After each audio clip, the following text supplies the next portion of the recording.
నమస్కారం అండి. SB news 9550కి స్వాగతం సుస్వాగతం.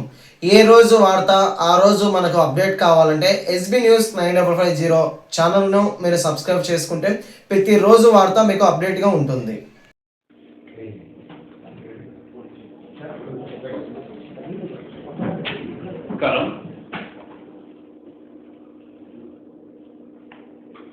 ఏదైతే శ్రీకృష్ణుడు భగవద్గీతలో చెప్పాడో విధ్వంసమే నవనిర్మాణానికి పునాదులని ఈరోజు గత 5 సంవత్సరాల్లో జగన్మోహన్ రెడ్డి గారు చేసిన విధ్వంసం తర్వాత నవ్యాంధ్రప్రదేశ్కు పునాదులు పడుతున్నారు.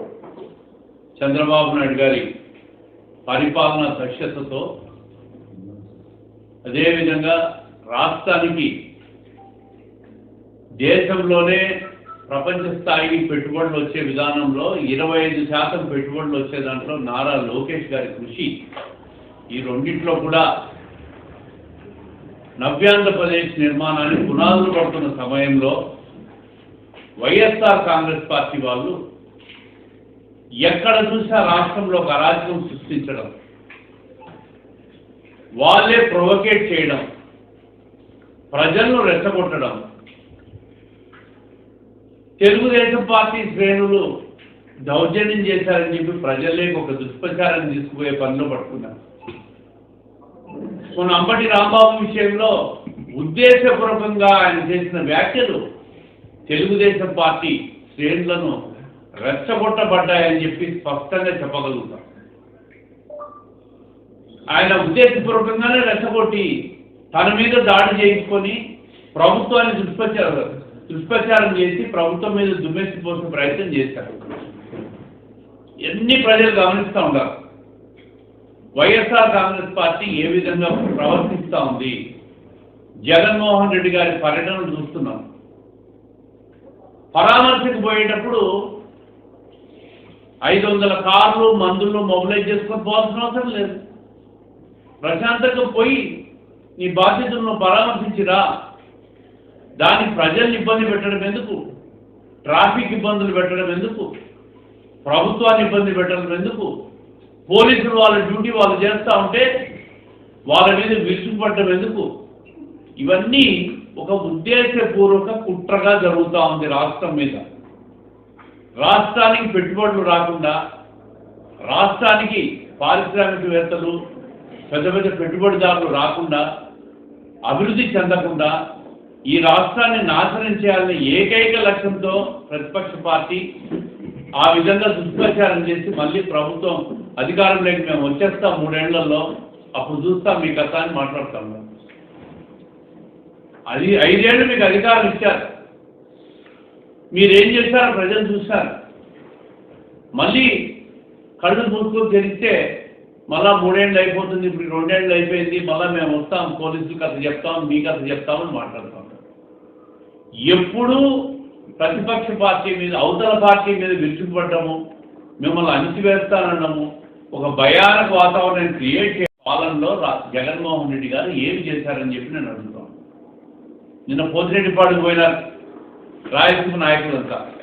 మీరందరూ పోవాల్సింది పోతిరెడ్డిపాడు కాదు. జగన్మోహన్ రెడ్డి గారు ముఖ్యమంత్రి అయిన తర్వాత శాంక్షన్ చేసిన రాయలసీమ లిఫ్ట్ ఇరిగేషన్ ప్రాజెక్టు ఆయన హయాంలో అధికారంలోకి వచ్చిన 5-6 నెలల్లోనే జీవోలు ఇచ్చి మొదలు పెట్టారు. 4-5 సంవత్సరాల కాలం ఇస్తే దాన్ని ఎందుకు పూర్తి చేయలేకపోయినారని చెప్పి రాయలసీమ వైఎస్ఆర్ కాంగ్రెస్ పార్టీ వాళ్ళు జగన్మోహన్ రెడ్డి గారిని అడగండి, మీ మాజీ ముఖ్యమంత్రి గారిని అడగండి. అడగాల్సింది మమ్మల్ని కాదు. మీరు తలపెట్టిన ప్రాజెక్టు 5 సంవత్సరాలు సంపూర్ణ అధికారం ఇస్తే పూర్తి చేయలేక మీరు ఫెయిల్యూర్ అయినారు.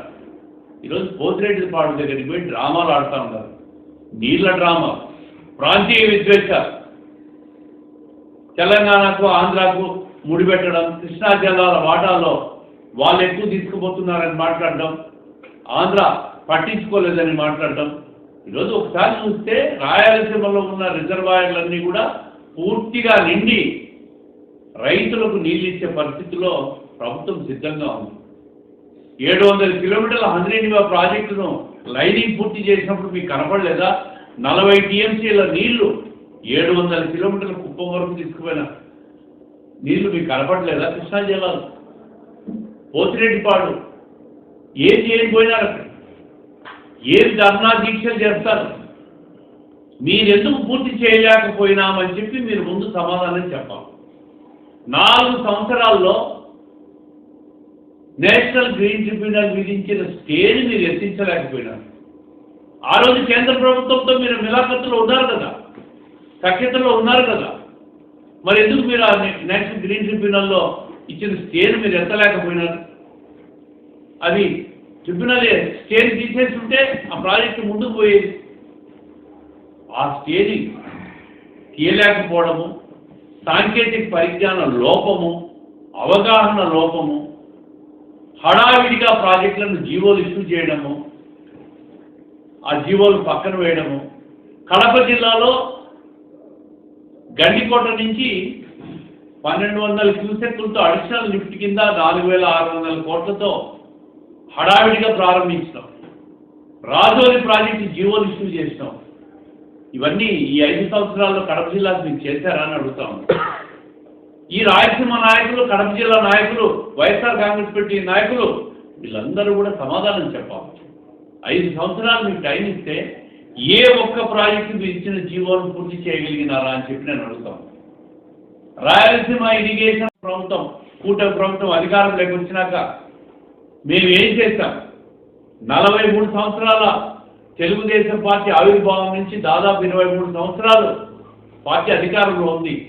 రాయలసీమకు ఏ నీటిపారుదల ప్రాజెక్టు ఏ ప్రభుత్వ హయాంలో ప్రారంభమైంది, ఎవరు పూర్తి చేశారు, ఎంత ఖజానా నుంచి డబ్బులు నిధులను ఖర్చు పెట్టాము, అటు కాంగ్రెస్ కానీ వైఎస్ఆర్ కాంగ్రెస్ పార్టీ కానీ ఈ రోజున మా కూటమి ప్రభుత్వం కానీ గణాంకాలతో మీరు ఒక చర్చకు సిద్ధమా అని చెప్పి నేను అడుగుతా ఉన్నా. ఒక ఛాలెంజ్ విసురుతా ఉన్నా. 2014 నుంచి 19 కాలంలో 12,000 కోట్ల రూపాయలు రాయలసీమ ఇరిగేషన్ ప్రాజెక్టుల మీద మేము ఖర్చు చేశాం. 19 నుంచి 24 మధ్య 5 సంవత్సరాల కాలం ఇస్తే కేవలం వైఎస్ఆర్ కాంగ్రెస్ పార్టీ 2,000 కోట్ల రూపాయలు మాత్రమే ఇరిగేషన్ ప్రాజెక్టుల మీద ఖర్చు చేసింది. దాంట్లో 1000 కోట్లు రాయలసీమ లిఫ్ట్ ఇరిగేషన్ ప్రాజెక్టు మీద మట్టి పనులు చూడడానికి ఖర్చు పెట్టి 1000 కోట్ల ప్రజాధనాన్ని వృధా చేసి నేషనల్ ట్రిబ్యునల్ నుంచి మొట్టికాయలు వేయించుకొని ఫైన్ కట్టే పరిస్థితికి వచ్చిందంటే అది ఆ ప్రభుత్వ వైఫల్యమా కాదా అని చెప్పి నేను అడుగుతా ఉన్నాను.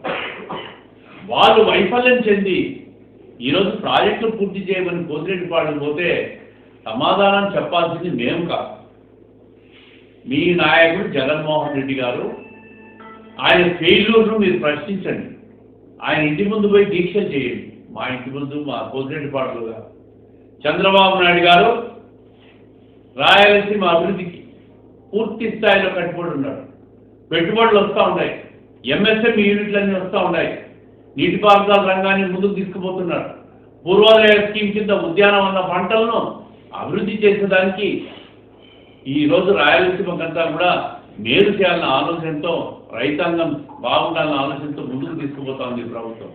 ఇవన్నీ తెలియకుండా, చూడకుండా మీరు ఇష్టం వచ్చినట్లు దీక్షలు చేసుకుంటూ, రాష్ట్రంలో దౌర్జన్యాలు చేసుకుంటూ, మీకు నోటికి వచ్చిన భాషలన్నీ వాడుకుంటూ ప్రజలను తెలుగుదేశం పార్టీ శ్రేణులు రెచ్చగొట్టే ప్రయత్నం చేస్తూ ఉంటారు. ప్రజలు అన్నీ గమనిస్తూ ఉన్నారు. మాట్లాడండి. రేపు 11వ తేదీ నుంచి అసెంబ్లీ సమావేశాలు ఉన్నాయి.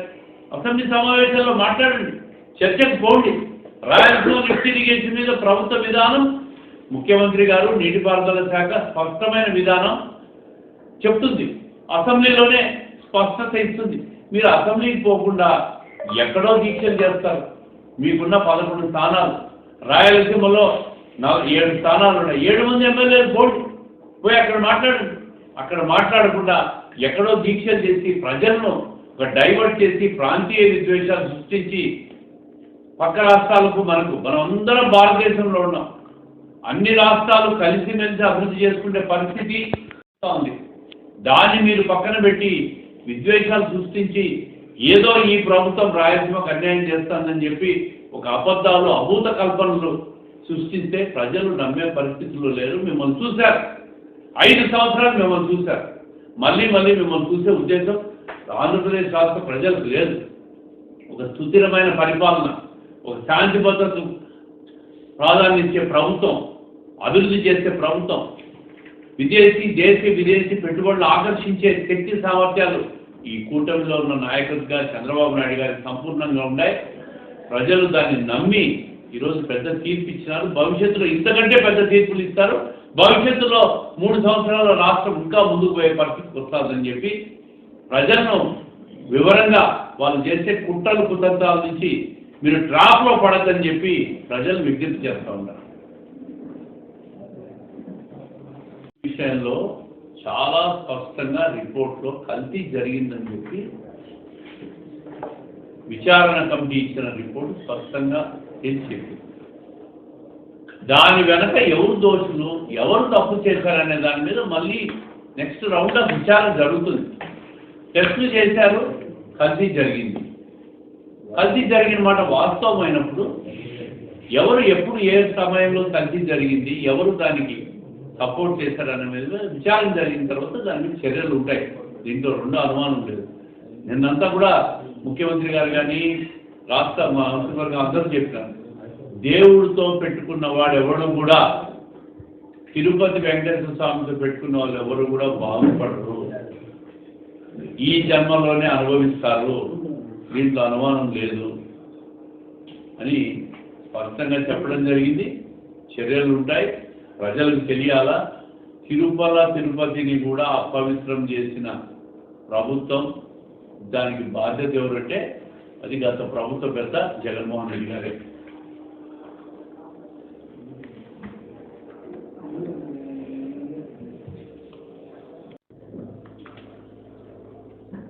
నేను 12 సంవత్సరాలు తెలుగుదేశం పార్టీ జిల్లా అధ్యక్షునిగా బాధ్యతలు స్వీకరించిన తర్వాత, పూర్తి చేసిన తర్వాత నూతన కార్యవర్గాన్ని ప్రభుత్వం పార్టీ ప్రకటించింది. ఉపేష్ రెడ్డి గారు అధ్యక్షుడిగా కార్యవర్గం ప్రమాణ స్వీకారం. పార్టీకి కొంత యువత, కొంత నూతన జవసత్వాలు తీసుకొచ్చేదానికి ఏర్పాటు చేసిన కమిటీ రేపు తెలుగుదేశం పార్టీ కార్యాలయంలో జరుగుతుంది. దానికి ఇన్ఛార్జ్ మంత్రి కవితమ్మ గారు కూడా హాజరవుతారు. జిల్లా నుంచి అందరు ఎమ్మెల్యేలు, మిగతా నాయకులందరూ కూడా హాజరై కార్యక్రమాన్ని విజయవంతం చేయాల్సిందిగా ప్రతి ఒక్కరిని కోరుకుంటూ, ప్రతి తెలుగుదేశం పార్టీ శ్రేణులు జిల్లా వ్యాప్తంగా వచ్చే కార్యక్రమం విజయవంతం చేయండి అని చెప్పి మనస్ఫూర్తిగా కోరుకుంటున్నాం.